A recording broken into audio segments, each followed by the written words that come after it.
আলামিন বলেন, যখন তোমাদের সামনে পবিত্র কোরআনুল কারীম তেলাওয়াত করা হয় আর তোমরা যারা শোনার জন্য একত্রিত হয়ে যাও, আল্লাহ রাব্বুল আলামিন বলেন, বান্দা শোনো, যতক্ষণ পর্যন্ত তোমাদের সামনে কোরআনুল কারীমের আলোচনা চলবে আর যতক্ষণ পর্যন্ত তোমরা কোরআন থেকে আলোচনা শুনতে থাকবে, ততক্ষণ পর্যন্ত তোমাদের প্রত্যেকের দায়িত্ব এবং কর্তব্য হলো চুপ মেরে মোহাব্বত সহকারে আমলের মানসিকতা নিয়ে তোমরা আমার কোরআন শুনতে থাকো। জোরে বলেন, কে বলেছেন? আরো জবানকে উজাড় করে দিয়ে বলতে হবে, কে বলেছেন? আরো জবানকে উজাড় করে দিয়ে বলতে হবে, মুসলমান, কে বলেছেন? আল্লাহ রাব্বুল আলামিন বলেন, বান্দারে, আমি আল্লাহ রাব্বুল আলামিন তোমাদের কল্যাণের জন্য যে কোরআনুল কারীম নাজিল করে দিয়েছি রে আমার গোলাম, এই পবিত্র কোরআনুল কারীম শোনার ব্যাপারে আমি আল্লাহ রাব্বুল আলামিন তোমাদেরকে যে আদব শিখায়া দিলাম, এই আদব রক্ষা করে তোমরা যদি শেষ পর্যন্ত আমার কোরআনুল কারীমের আলোচনা শুনতে পারো, আল্লাহ রাব্বুল আলামিন বলেন, বান্দা আমি ওয়াদা করলাম, ও বান্দা ও বান্দি আমি ওয়াদা করলাম। বলেন তো ওয়াদা করলেন কে? আল্লাহ নিজে। দেখেন আল্লাহ পাক কেমন মনিব, কেমন রব। আল্লাহ নিজে বলতেছেন যে বান্দা, এই কোয়ালিটি আর কোয়ান্টিটি সম্পন্ন করে তোমরা যদি আমার কোরআন শুনতে পারো, আমি আল্লাহ পাক তোমাদের সঙ্গে ওয়াদাবদ্ধ হলাম, অঙ্গীকারাবদ্ধ হয়ে গেলাম। কি অঙ্গীকার, কি ওয়াদাটুকুন আল্লাহ পাক আমাদের জন্য দিচ্ছেন। আল্লাহ রাব্বুল আলামিন বলেন, বান্দারে, যদি তোমরা আমার কোরআন শোনার ব্যাপারে আমি আল্লাহ রাব্বুল আলামিন তোমাদেরকে যে আদব শিখায়া দিলাম, এই আদব রক্ষা করে তোমরা যদি আমার কোরআন শুনতে পারো, আল্লাহ বলছেন, বান্দা শোনো, আমি আল্লাহ রাব্বুল আলামিন তোমাদের জন্য ওয়াদা করলাম, আদব রক্ষা করে শোনার কারণে, আমলের মানসিকতা নিয়ে শোনার কারণে আমার যত রহমত আমি আল্লাহ রাব্বুল আলামিন আমার গোলামদের জন্য সৃষ্টি করেছি, একটা রহমত থেকেও আমার কোনো একজন বান্দা কিংবা বান্দিকে মাহরুম করা হবে না। বরং আল্লাহ বলেছেন, বান্দারে, যতক্ষণ পর্যন্ত তোমরা আমার কোরআন শুনতে থাকবে, ততক্ষণ পর্যন্ত আমার প্রত্যেকটা রহমতের সকিনা প্রত্যেকটা বান্দা বান্দির উপরে নাজিল হতেই থাকবে। জোরে বলেন সুবহানাল্লাহ। যতক্ষণ পর্যন্ত আপনি আদব রক্ষা করে আল্লাহ পাকের কোরআন শুনতে পারবেন, ততক্ষণ পর্যন্ত আল্লাহ পাক আপনার আমার উপরে সাত আকাশ ফেরে ফেরে আল্লাহর প্রত্যেকটা রহমতের সকিনা আপনার আমার উপরে নাজিল করতেই থাকবেন। জোরে বলেন সুবহানাল্লাহ। لله نحمده ونستعينه ونستغفره ونؤمن به ونتوكل عليه ونعوذ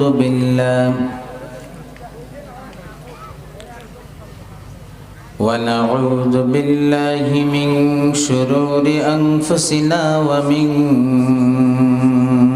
سيئات أعمالنا.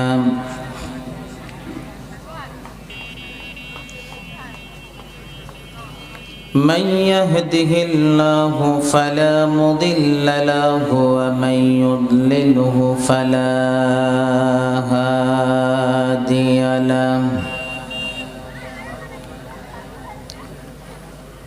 ونشهد أن لا إله إلا الله وحده لا شريك له.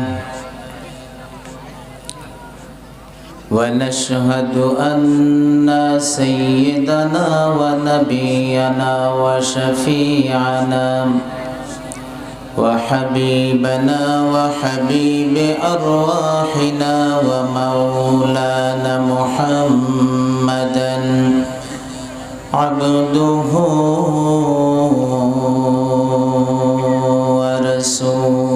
ورسوله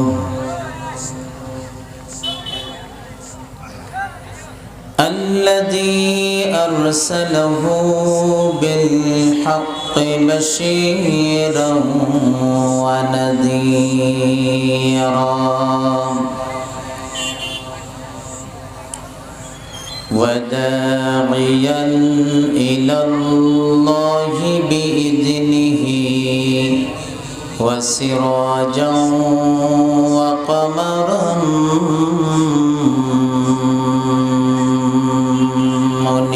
منيرا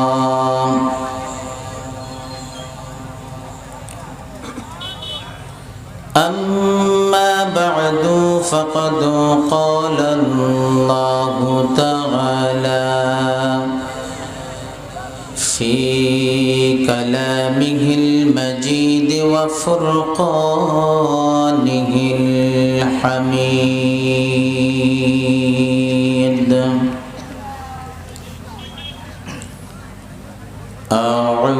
أعوذ بالله من الشيطان الرجيم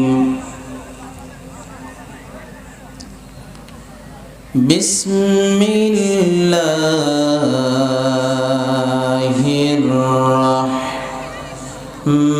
الرحمن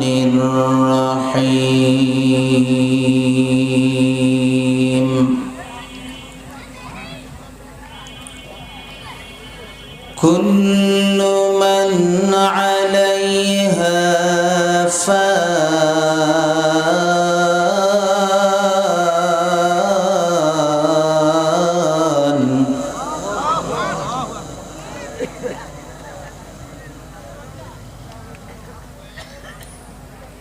كل من عليها فان ويبقى وجه ربك ذو الجلال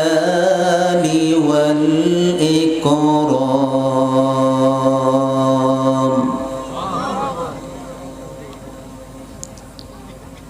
قال رسول الله صلى الله عليه وسلم كن عالما أو متعلما أو مستمعا أو محبا فلا تكن خامسا الآخر إن الله وملائكته يصلون على النبي يا أيها الذين آمنوا صلوا عليه وسلموا تسليما اللهم صل على محمد وعلى آل محمد كما صليت على إبراهيم وعلى آل إبراهيم إنك حميد مجيد اللهم بارك على محمد وعلى آل محمد كما باركت على إبراهيم وعلى آل إبراهيم إنك حميد مجيد পড়ুন সবাই বালাগাল উলা বিকামালিহি কাশাফাদ দুজা বিজামালিহি হাসুনাত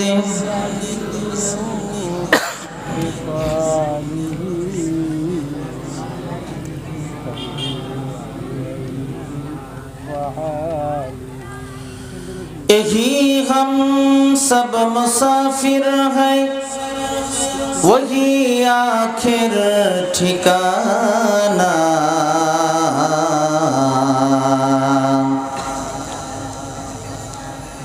यही हम सब मुसाफिर हैं, वही आखिर ठिकाना। कोई आगे रवाना है, कोई पीछे रवाना। बलगल उला बिकमालिही, कशफद दुजा बिजमालिही। हसनत जमीउ खिसालिही, सल्लु अलैहि व आलिहि।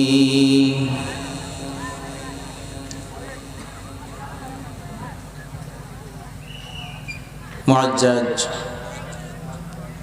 मोहतरम ডাঙ্গাপাড়া বিজিবি মদিনাতুল উলুম হাফিজিয়া মাদ্রাসার হাফিজ ছাত্রদের দস্তারে ফজিলত উপলক্ষে মাহফিল ইন্তেজামিয়া কমিটি কর্তৃক আয়োজিত আজকের এই ওয়াজ মাহফিলের সম্মানিত এবং শ্রদ্ধাভাজন সাহেবে সদর, বিশিষ্ট আলেমে দ্বীন হযরতুল আল্লাম আলহাজ হযরত মাওলানা তসলিম উদ্দিন সাহেব দামাত বরকাতুহুল আলিয়া, পেশ ইমাম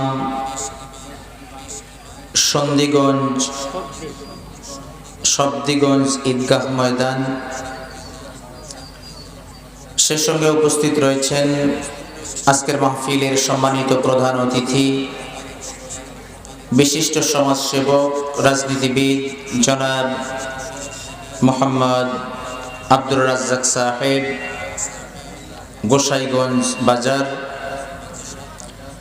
সে সঙ্গে উপস্থিত রয়েছেন আজকের মাহফিলের সম্মানিত বিশেষ অতিথিবৃন্দ সহ আমন্ত্রিত অতিথিবৃন্দ।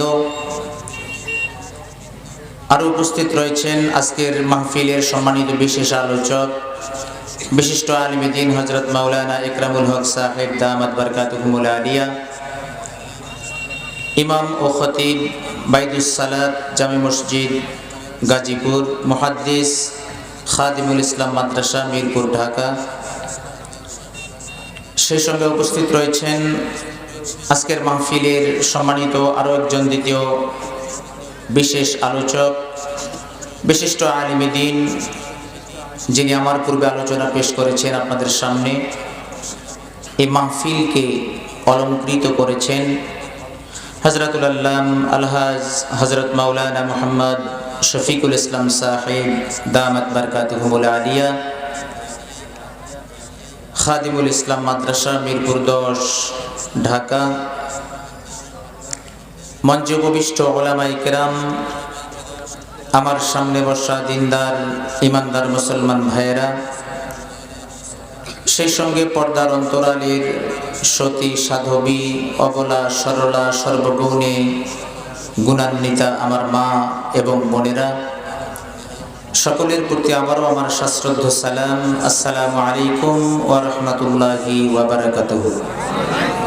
এই যে আল্লাহ পাক পবিত্র কোরআন দিলেন, এই পবিত্র কোরআনুল কারীমের মাধ্যমে আপনার আমার যাবতীয় প্রয়োজন আল্লাহ পাক এই কোরআন দিয়ে মিটাই দিয়েছেন, দেন নাই? আপনি পৃথিবীতে আগমন করেছেন, পৃথিবীতে আল্লাহ পাকের পক্ষ থেকে বরাদ্দকৃত হায়াত পর্যন্ত থাকবেন। এরপরে আপনার আমার সামনে মালাকুল মউত হাজির হয়ে যাবে। দুনিয়াতে আসা মালাকুল মউত আমার দেহের থেকে প্রাণটাকে আলাদা করা, এই মাঝখানের যেই সময়টুকু এই সময়টুকুনের ভিতরে এক একজন মানুষের যতগুলো সেক্টর, প্রত্যেকটা সেক্টরের যাবতীয় সমস্যার সমাধান আল্লাহ পাক কোরআন দিয়ে দিয়েছে। এই কোরআনটা হচ্ছে আপনার আমার জন্য complete code of life, there is no doubt in it, কোনো সন্দেহ নাই, পূর্ণাঙ্গ জীবন বিধান আল্লাহ পাক আপনাকে আমাকে দিয়েছে। সম্মানিত ভাইরা রে আমার, সেই পবিত্র কোরআনুল কারীমের মাধ্যমে আল্লাহ রাব্বুল আলামিন দুনিয়ার জিন্দেগির বর্ণনা করেছেন। একজন মানুষের দুনিয়ার জিন্দেগি কেমন হবে, এরপরে আল্লাহ পাক ওই কোরআনুল কারীমের মাধ্যমে মানুষের মৌতের ঘটনাও বর্ণনা করেছেন। জোরে বলেন ঠিক কিনা? এই পবিত্র কোরআনুল কারীমের ভিতরে আল্লাহ রাব্বুল আলামিন আলমে বারযাখের ঘটনা বর্ণনা করেছেন। এই পবিত্র কোরআনুল কারীমের মাধ্যমে আল্লাহ পাক কবর জগতের বর্ণনা করেছে। রে আল্লাহর গোলাম, এই পবিত্র কোরআনুল কারীমের মাধ্যমে আল্লাহ রাব্বুল আলামিন ময়দানে মাহশার, সেই আদালতে কিবরিয়ার বর্ণনা করেছেন। একজন মানুষের জন্য কেমন হবে দুনিয়ার জিন্দেগি, একজন মানুষের জন্য কেমন হবে মৌতের সিচুয়েশনটা, একজন মানুষের জন্য কেমন হবে কবর জগৎটা, একজন মানুষের জন্য কেমন হবে কিয়ামতের ময়দানটা, একজন মানুষের জন্য কেমন হবে। প্রত্যেকটা বর্ণনা আল্লাহ রাব্বুল আলামিন কোরআনুল কারীমের মাধ্যমে প্রত্যেকটা সেক্টর সম্পর্কে আলোকপাত করেছেন। জোরে বলেন সুবহানাল্লাহ। এই দুনিয়া, আমরা দুনিয়াতে আসছি কেন? এই দুনিয়া তো থাকবে না, হয়তোবা দেখা যাবে আমরাই আগে চলে যাব, তারপর দুনিয়া ধ্বংস হবে। কি ভাই ঠিক না? এই দুনিয়ার জিন্দেগিতে কেন আল্লাহ পাক আপনাকে আমাকে প্রেরণ করলেন? আর আমরা দুনিয়াতে আসার পরে কি করলাম? আল্লাহর কাছে আমি কি নিয়ে হাজিরা দেব? চিন্তা করেছি? চিন্তা করি নেই ভাই। দুনিয়ার রং তামাশা নিয়ে আমরা নিজেকে এক শয়তানি সাগরে এমন ভাবে সাঁতার দিয়েছি, জাহান্নামের দিকে আমরা অগ্রসর হয়ে যাচ্ছি, আমাদের কোনো ভ্রুক্ষেপই নেই। সম্মানিত ভাইরা রে আমার, আল্লাহ রাব্বুল আলামিন যে আপনাকে আমাকে দুনিয়ার জিন্দেগিতে পাঠিয়েছেন, এত সুন্দর স্ট্রাকচারের মাধ্যমে আল্লাহ পাক আপনাকে আমাকে সাজাইছেন। একবার নিজের চেহারার দিকে তাকান, নিজের হাত দয়ের দিকে তাকান, নিজের পায়ের দিকে তাকান, নিজের চোখের দিকে তাকান, নিজের সমস্ত অঙ্গ প্রত্যঙ্গের দিকে তাকান। আল্লাহ রাব্বুল আলামিন এমন একজন নিখুঁত কারিগর, অত্যন্ত নিপুণ কারিগরিতার মাধ্যমে দুনিয়ার যাবতীয় সৃষ্টির মধ্যে সৌন্দর্যমণ্ডিত সৃষ্টি হিসেবে আল্লাহ পাক মানুষকেই বানিয়ে দুনিয়াতে পাঠাইছেন। আল্লাহ রাব্বুল আলামিন দুনিয়াতে পাঠাবার আগে আপনি যে দুনিয়াতে আগমন করেছেন, আমি যে দুনিয়াতে আগমন করেছি, একটা বারের জন্য কি আমি চিন্তা করেছিলাম এই দুনিয়াতে আসার আগে মায়ের পেটের ভিতরে অবস্থান নিয়েছিলাম, মায়ের পেটের ভিতরে আসার আগে আমার অবস্থানটা কেমন ছিল? আমরা একবারও কিন্তু চিন্তা করে দেখি নাই। জোরে বলেন ঠিক কিনা? অথচ আল্লাহ রাব্বুল আলামিন ওই সময়ের কথা মানুষদেরকে জানাবার জন্য কোরআনুল কারীমের মধ্যে কোট করে দিয়েছেন, যাতে করে বান্দা বান্দি উপলব্ধি করতে পারে, আর বান্দা বান্দির জীবনটা, বান্দা বান্দির জীবনের রংটা যেন আমি আল্লাহর রঙে রাঙিয়ে তুলতে পারে। আল্লাহ রাব্বুল আলামিন বলেন, বান্দারে এই দুনিয়াতে আসার আগে তোমার অবস্থানটা কেমন ছিল তুমি কি জানো? আল্লাহর বান্দা কিন্তু জানে না, আপনিও জানেন না, আমিও জানি না। আল্লাহ রাব্বুল আলামিন আমাদেরকে কেমনে দেখেছিলেন, আল্লাহ রাব্বুল আলামিন কোরআনুল কারীমের মাধ্যমে সে কথা বর্ণনা করলেন। আল্লাহ রাব্বুল আলামিন বলেন, হাল আতা আলাল ইনসানি হিনুম মিনাদ দাহরি লাম ইয়াকুন শাইআম মাযকুরা। আল্লাহ বলতেছে, আলাল ইনসান হিনুম মিনাদ দাহরি লাম ইয়াকুন শাইআম মাযকুরা। ও মানুষ, ও দুনিয়ার মানুষ, তোমাদের কি এমন একটা মুহূর্ত ছিল না, তোমাদের কি এমন একটা সময় ছিল না যেই সময়ে তোমার নাম মুসলিহ উদ্দিন আজাদি, তোমার নাম আব্দুল্লাহ, তোমার নাম আব্দুল খালেক, তোমার নাম আসাদুল্লাহিল গালিব, তোমার নাম রহিমা বেগম, তোমার নাম খাদিজা খাতুন, তোমার নাম ফাতেমা খাতুন, এই নামে দুনিয়ার কোনো মানুষ তোমার চিনত না। কি চিনত? আপনাকে আমাকে কেউ চিনত না। এই দুনিয়াতে আসার আগ পর্যন্ত, পূর্ব পর্যন্ত কেউ জানতো না। দুনিয়ার মানুষ জানাতো অনেক দূরের কথা, নিজের বাবা, নিজের মা, তারাই তো জানতো না। এখন না হয় আধুনিক যুগের অত্যাধুনিক প্রযুক্তির মাধ্যমে সন্তান পৃথিবীতে জন্মগ্রহণ করার আগেই বাপ মা জেনে নিতে পারে। কিন্তু আমরা যখন পৃথিবীতে এসেছি, এনারা যখন পৃথিবীতে এসেছেন, ওই সময় এরকম কোন প্রযুক্তি আবিষ্কৃত হয় নাই, প্রযুক্তি ছিল না। কিন্তু বর্তমানে যদিও বা প্রযুক্তি এসেছে, কিন্তু দেখবেন অনেক সময় এই প্রযুক্তির ফলাফল, প্রযুক্তির যে রেজাল্ট, এটাও রং হয়ে যায়, পরিবর্তন হয়ে যায়। আমি নিজে আমার কানে শুনেছি, এক দম্পতি সন্তানের বাবা এবং মা হবে, আল্ট্রাসোনোগ্রাম করেছেন, দেখেছেন পুত্র সন্তান, কিন্তু 10 মাস 10 দিন কম বেশি যখন পৃথিবীতে ওই সন্তানটা ভূমিষ্ঠ হয়েছে, তখন দেখা গেছে জিন্দেগি। আচ্ছা, দুনিয়ার জিন্দেগিটা বড় না পরকালীন জিন্দেগিটা বড়? দুনিয়ার জিন্দেগিটা ঠুনকো একটা জিন্দেগি, একেবারে সামান্য, সামান্যতম, মানে যার শুরু আছে শেষও আছে, কিন্তু এই শুরু আর শেষের মাঝখানের যেই সীমারেখা, এটা আমরা কেউ বলতে পারি না। অথচ আখিরাত, এটা শুরু থাকবে কশিনকালেও শেষ হবে না, আবাদান আবাদা, অনন্তকাল ধরে চলতে থাকবে ওই জিন্দেগি, ওই জীবন। কিন্তু আমি আপনাদের কাছ থেকে জানতে চাই, এই যে বিশাল এক জিন্দেগি, আখিরাতের জিন্দেগি, আর দুনিয়ার জিন্দেগি ছোট্ট, একেবারে ক্ষুদ্রতম, বলুন তো দামটা কোন জিন্দেগির? দুনিয়ার জিন্দেগির নাকি আখিরাতের জিন্দেগির? আমি কিন্তু আপনাদের কথার সঙ্গে একমত না, আমি আপনাদের কথার সঙ্গে একমত না। আমার যুক্তিটা আমি আপনাদেরকে প্রদর্শন করাচ্ছি। দুনিয়ার জিন্দেগি আর আখিরাতের জিন্দেগি, আপনারা জবাব দিয়েছেন উত্তম হচ্ছে আখিরাতের জিন্দেগি, কিন্তু আমি বলবো আখিরাতের জিন্দেগির চেয়ে দুনিয়ার জিন্দেগিটা সবচেয়ে দামি।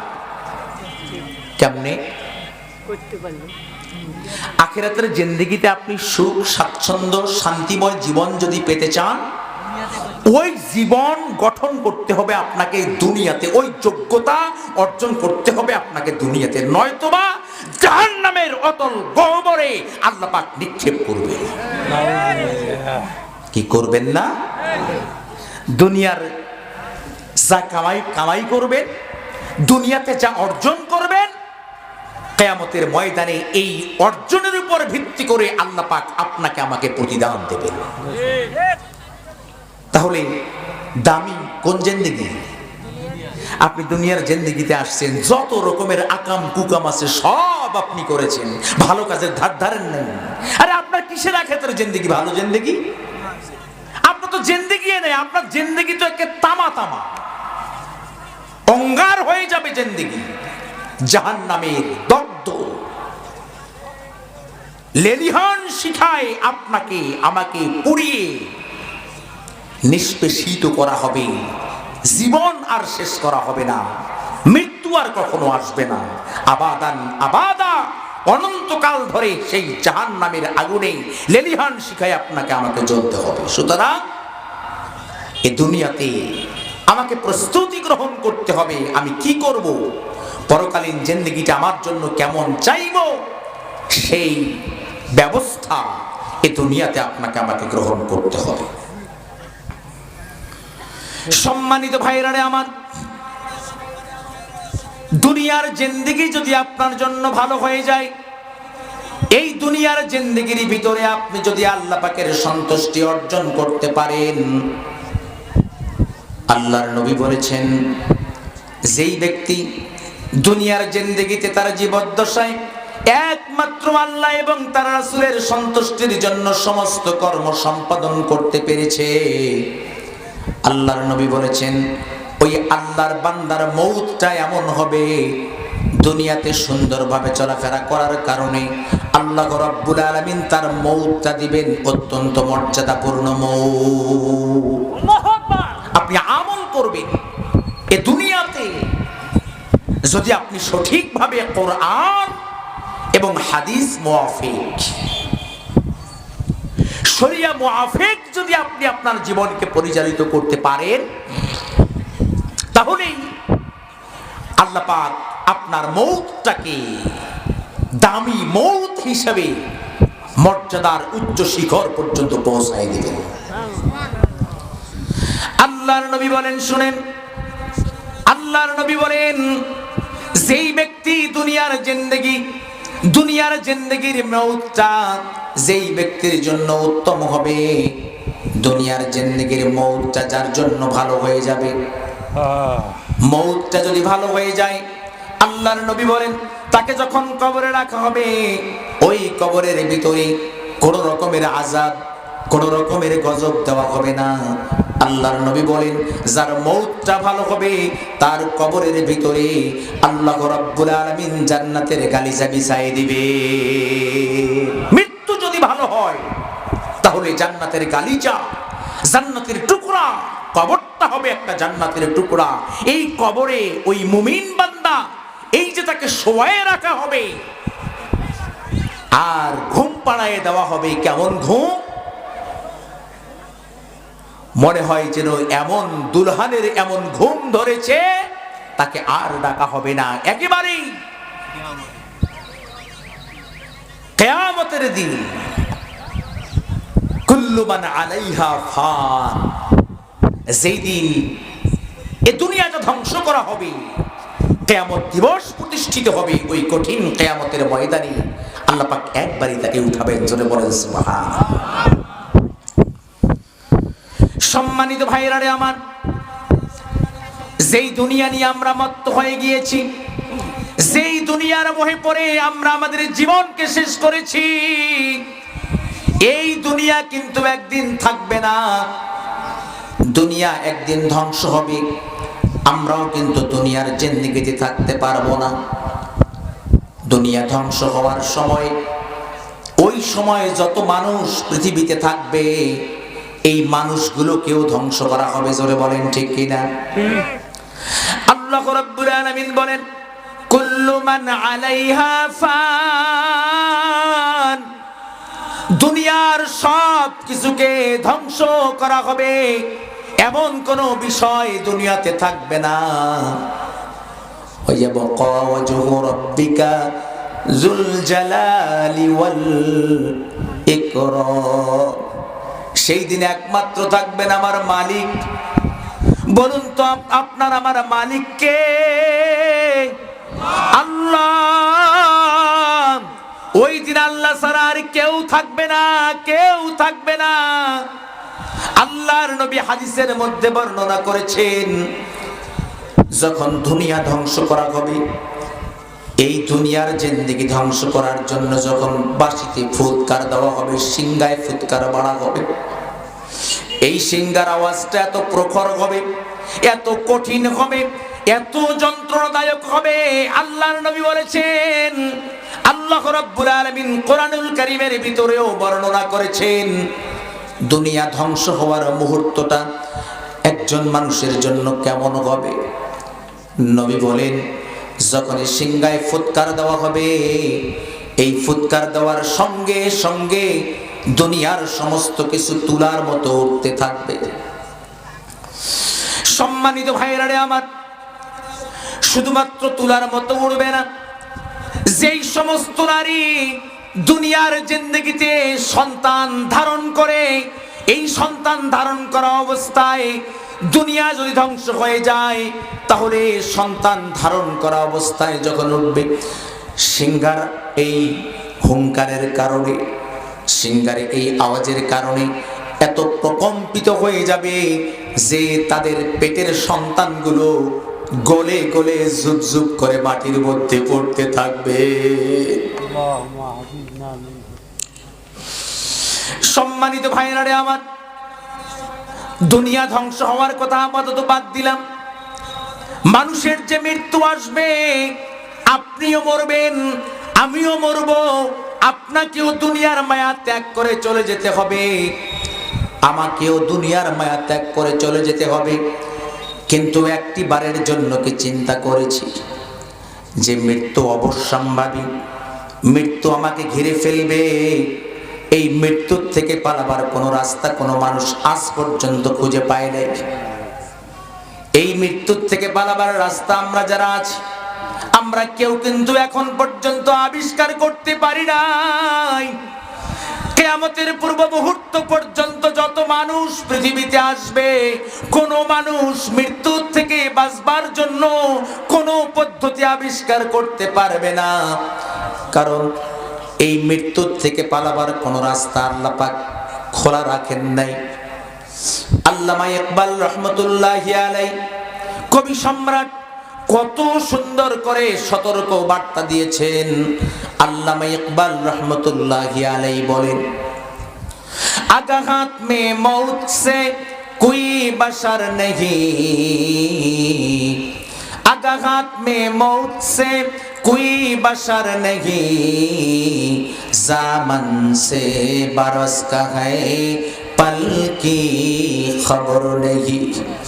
মরণ থেকে যতই পালাও, মরণ তোমায় লইবে ঘিরি, যদিও সুদূর আকাশ পানে লুকাও সেথায় লাগিয়ে সিঁড়ি।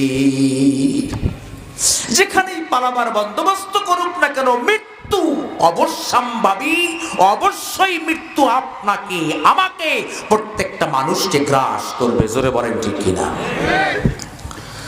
কোন মানুষ যদি সুবিশাল ওই মহাশূন্যের উপরে বিশাল এক অট্টালিকা নির্মাণ করে, যেই অট্টালিকার ভিতরে ঢুকবার মতো চুল পরিমাণ ছিদ্র পর্যন্ত রাখে নাই, এই মহাশূন্যের ঝুলন্ত ছিদ্রবিহীন অট্টালিকার ভিতরে একজন মানুষ যদি মৃত্যুর থেকে পালাবার জন্য এখানে প্রবেশ করে, মালাকুল মউতের যখন সময় হয়ে যাবে, আল্লাহ রাব্বুল আলামিন যখন ঘোষণা করবেন, আল্লাহ রাব্বুল আলামিন যখন ঘোষণা দিবে, রে আল্লাহর গোলাম, সঙ্গে সঙ্গে মালাকুল মউত ওই মহাশূন্যে ঝুলন্ত ছিদ্রবিহীন অট্টালিকার ভিতরে প্রবেশ করে নির্দিষ্ট সময়ের ভিতরে আপনার আমার দেহের থেকে প্রাণটা আলাদা করবে। কি ভাই করবেন না? কোথায় পালাবেন? পালাবার কোন রাস্তা, পালাবার কোন পথ, এই মৃত্যুর থেকে পালাবার কোন রাস্তা আল্লাহ পাক মানুষের জন্য তৈরি করার কোন সুযোগ রাখেন নাই। তাহলে এই মৃত্যুটা কেমন হবে? মৃত্যু যদি ভালো করতে চান, সর্বপ্রথম আপনাদেরকে খোঁজখবরই দেই, মৃত্যু যার ভালো হবে, কবর জগৎটা তার জন্য ভালো হয়ে যাবে।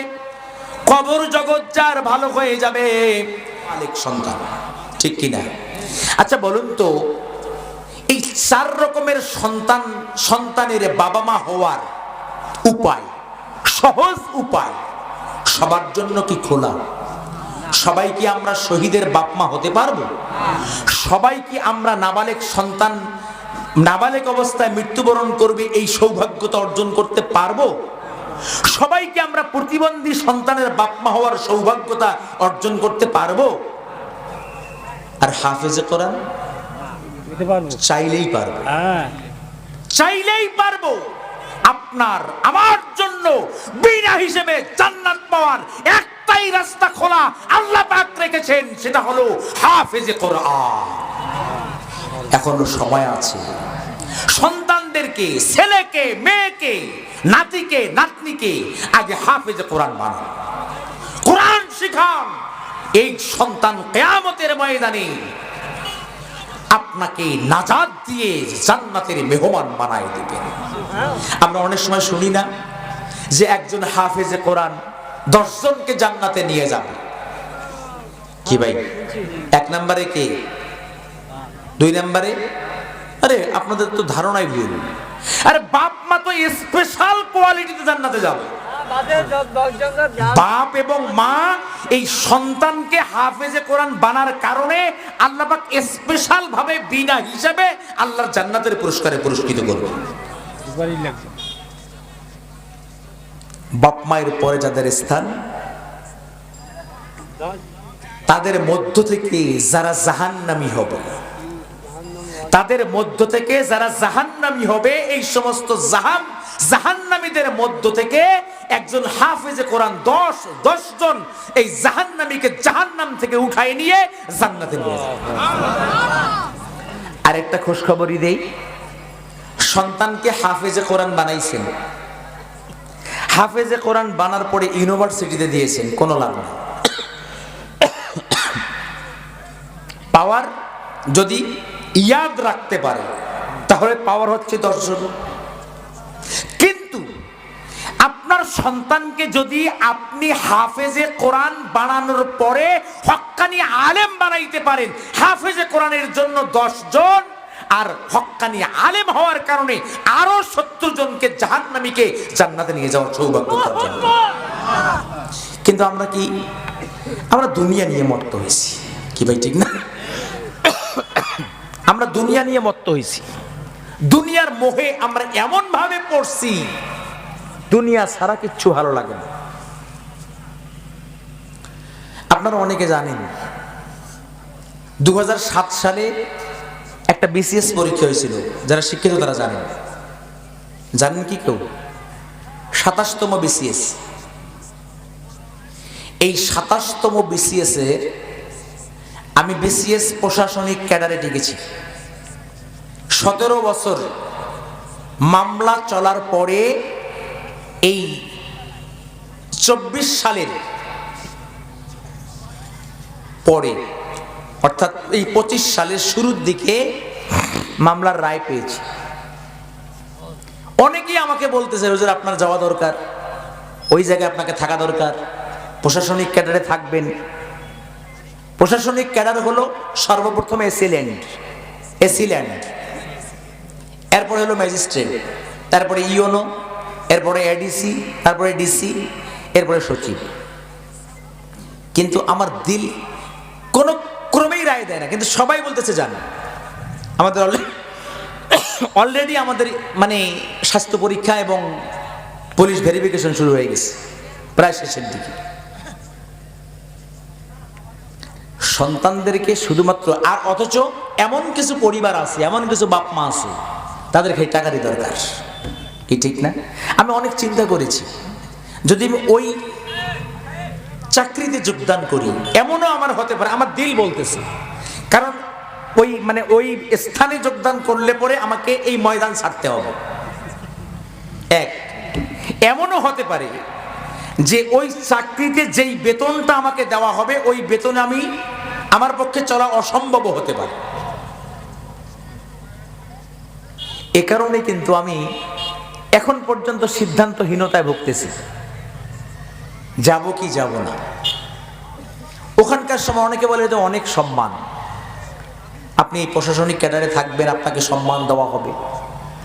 আমি জবাব দেই, ভাই আল্লাহ আমাকে বর্তমান যেই সম্মানে ভূষিত করেছেন, এই সম্মানের তুলনায় 4 পয়সার দাম ওই সম্মানের নাই। কি ভাই, ঠিক না? কত মহব্বত, মুমিনের হৃদয়ের সঙ্গে একটা টান। কতজনে আসছে, সালাম দিচ্ছে, দোয়া নিচ্ছে, দোয়া চাচ্ছি, দোয়া করতে পারতেছি, দোয়া দিতে পারতেছি। এর চেয়ে সৌভাগ্যপূর্ণ জীবন আর কি হতে পারে? কি ঠিক না? এই জন্য ভাই, এ দুনিয়া দুদিনের দুনিয়া। কিয়ামতের ময়দানে যে হালতটা হবে, আমি কিয়ামতের ময়দান আলোচনা এখন করতে পারি না।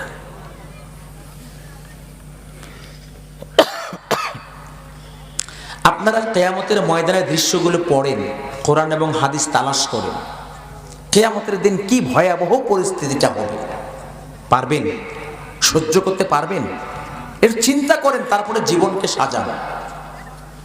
একটু চিন্তা করেন, তারপরে জীবনটাকে সাজান, উপযুক্ত করেন, যোগ্যতা সম্পন্ন করেন জান্নাত পাওয়ার জন্য। অনেকে বলে এই যে হাফেজ সাহেব হুজুরেরা আছে, কয় টাকা বেতন পায়? কেউ অনেকে বলে না। এবার আবার অনেকে হিংসাও করে যে আচ্ছা ব্যাপারটা কি, 10-12 হাজার টাকা মাস গেলে বেতন পায়, আবার গ্রামগঞ্জে তো 7-8 হাজার টাকা, 6 হাজার টাকা। তারপরেও দেখি আমি এত টাকা ইনকাম করি প্রতি মাসে, আমার লক্ষ লক্ষ টাকা ইনকাম, আমার পায়ে হলো 1500, 2000, 2500 টাকার জুতা, আর হাফেজ সাহেব 6 হাজার টাকা পায়, তার পায়ের মধ্যে 5 হাজার টাকার জুতা। কি অনেকে বলে না? এটা বলে, এটা বলতে হবে, কারণ আমার লক্ষ টাকার ভিতরে আল্লাহর যেই বরকতটা আছে তার চেয়ে কোটি গুণ বেশি বরকত আছে ওই 6 হাজার টাকার ভিতরে। একটা সংসার চলে, কি ঠিক না? আমরা অনেকে মনে করি সন্তানদেরকে হাফেজ বানায় কি করব, মৌলানা বানায় করবোটা কি, হুজুর বানায় করব কি? ওই যে মানুষের বাড়িতে যাবে, দাওয়াত খাবে, আর খাবে কেমনে? এই অল্প টাকা বেতনে খাবে কেমনে? অনেকে বলে ভাতই পায় না। কি ভাই বলে না, হুজুরেরা ভাতই পায় না। তা আমি মাঝে মাঝে জবাব দেই, আরে হুজুরেরা ভাত খাবে কখন? ভাত পাওয়া তো দূরের কথা, ভাত খাবেটা কখন? কোরমা পোলাও খাইতে তো হুজুরের সময় কুলায় না। কি ঠিক না? একটু ভালো করে চিন্তা করে দেখিয়ে, একটু গভীরভাবে চিন্তা করে দেখিয়ে, সন্তানদেরকে হাফেজে কোরআন বানান, সন্তানদেরকে হক্কানি আলেম বানান, দুনিয়াতেও শান্তি পাবেন, ময়দানে মাহশারে আল্লাহ পাক মুক্ত করে দিয়ে জান্নাতের মেহমান বানায় দেবেন। আজকের এই মাহফিল থেকে আমরা কি কমপক্ষে এই ওয়াদাটুকুন করতে পারবো? আমার ছেলে, আমার মেয়ে, আমার নাতি, আমার নাতনি, আমার ভাস্তা, আমার ভাস্তি, ভাতিজা ভাতিজি, সর্বপ্রথম আমাদের সন্তানদেরকে সর্বপ্রথম কোরআনুল কারীমের শিক্ষাটা দেব, এই ওয়াদাটা কি আমরা করতে পারি ভাই? আমরা সবাই কারা কারা পারি? আল্লাহু আকবার বলে হাত তুলে আল্লাহ পাককে দেখেন, হাত নামাইয়া না উঁচু করে ধরেন, হাত আরো উঁচু করে ধরেন। কিয়ামতের ময়দানে হতে পারে ওয়াবতাগু ইলাইহিল ওয়াসিলা, এই ওসিলায় আল্লাহ পাক আপনাকে আমাকে মাফ করে দিতে পারে। আমার সঙ্গে সবাই বলেন আয় আল্লাহ। আজকের এই ওয়াজ মাহফিল থেকে ওয়াদা করলাম, আমরা আমাদের সন্তানদেরকে সর্বপ্রথম হাফেজে কোরআন বানাবো, এরপরে হক্কানি আলেম বানাবার চেষ্টা করব। আল্লাহ তুমি আমাদেরকে তৌফিক দাও, আমিন। হাত নামান। অনেক ছোট্ট ছোট্ট বাচ্চারাও হাত উঠেছে, এখনো বিয়েই করেননি, তারাও একদিন বড় হবে, তারাও একদিন বিয়ে করবে, বাচ্চার বাবা হবে, কি ঠিক না? সন্তানের বাবা এবং মা হবে, কি ঠিক না?